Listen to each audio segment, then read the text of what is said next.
This is a funky 1890s house, but it has a modern loft upstairs. And in lofts like ours, you see ladders used all the time, and they look really good.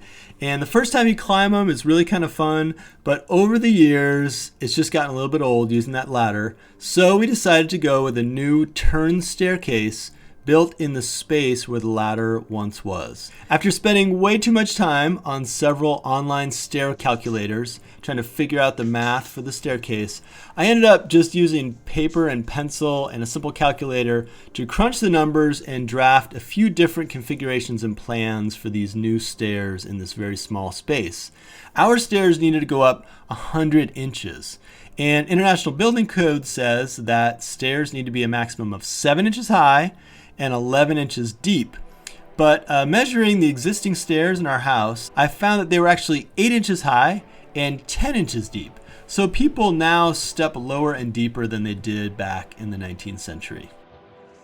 So we tested out some different heights by laying some wood down on our existing stairs, and we ended up agreeing that slightly taller steps would work for going up to what is technically, in our case, an unoccupiable attic space. Another kind of odd part of the planning phase involved pretending to walk up those new stairs in the space. This looked weird and was kind of bizarre, but it actually helped me to visualize where that staircase would be in the end. And the first thing to do was to transfer the layout onto the floor.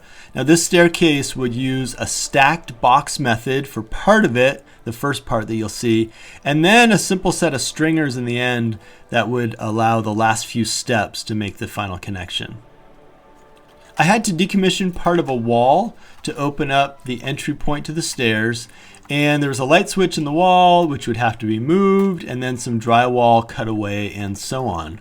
Note how back in 1893 when they built this house, 2x4s were a solid, straight, rough-hewn thing of beauty.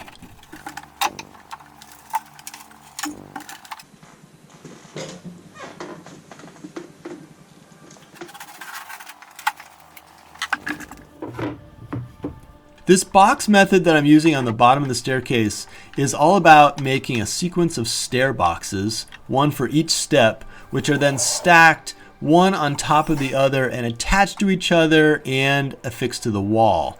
The thing about this box method is that it does bury a lot of material, but it ends up being really solid and seemed to me to be a good bet for this project. You get your first box in place and the next will follow. Now I built the boxes in place because my space is sort of dimensionally unpredictable and a little bit wonky. This meant hiking a lot of pieces of wood in and out of the house over and over again. You could build your boxes off-site and move them in. I just didn't think that was going to work with this kind of odd, old, unpredictable house. My treads themselves are made of 3/4 inch birch plywood. I went with 3/4 inch overhangs on the front of each step. This is sometimes called the nosing or nosing, and everything is glued and screwed together to avoid squeaks. I also opted to sand and round things off later. And note that as the boxes piled up one by one, I kept scribing the stair locations in pencil on the top of the new highest box. And all the rough dimensional lumber that makes up the boxes will have some thin 1/4 inch birch plywood covering it over in the end.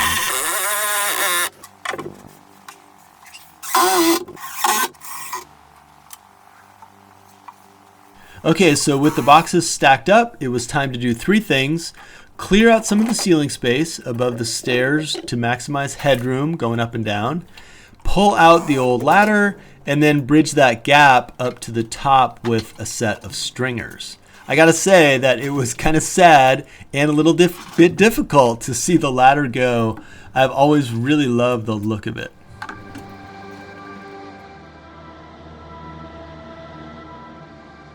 The stringers would go up an additional 3 steps. And I screwed a solid piece of plywood to the wall in place of the drywall to give the stairs something really firm to rest against. And then I got going on the stringers.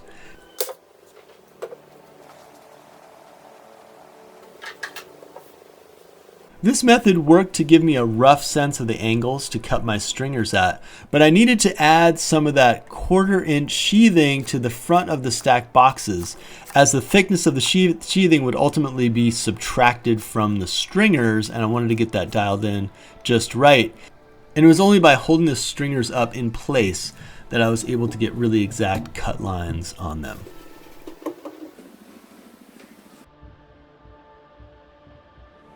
And for the treads, I also measured and marked them in place. That was just to root out any little discrepancies that might have cropped up. Then I took them outside, cut the grooves in them using my circular saw, and chiseled out the mortises. These are 1/2-inch deep mortises on each side to hold those treads.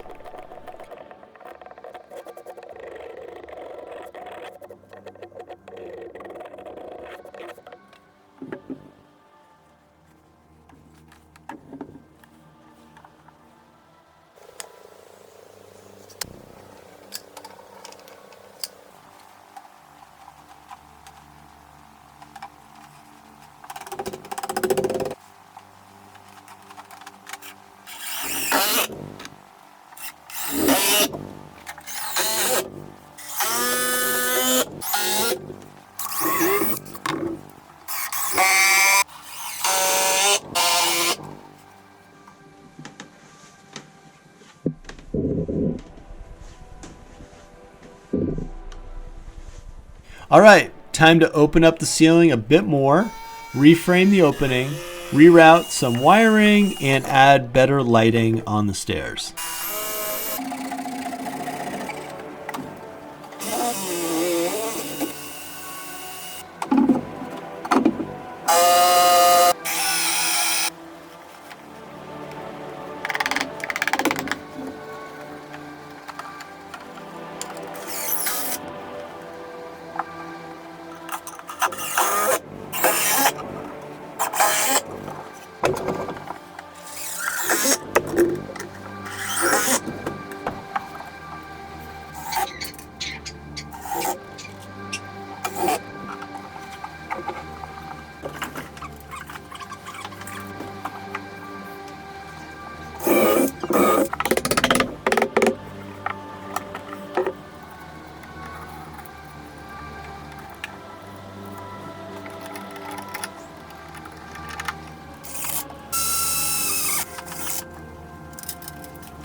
With the dogs going up and down the stairs and really getting more familiar with them, it was time for me to add railings and just make it a little bit more secure and safe.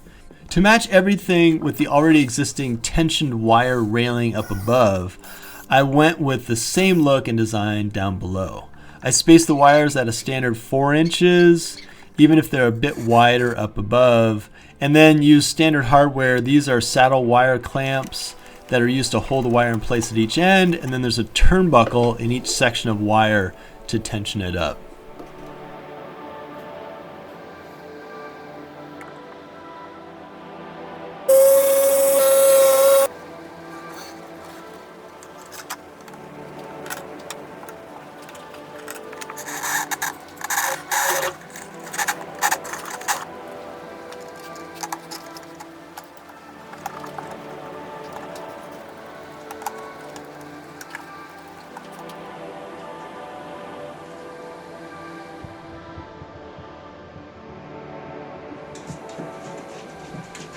And I installed a similar railing and wire system up top to keep the beasts and sock-footed carpenters from falling down the stair hole.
With Millie's sniff of approval, the stairs were complete.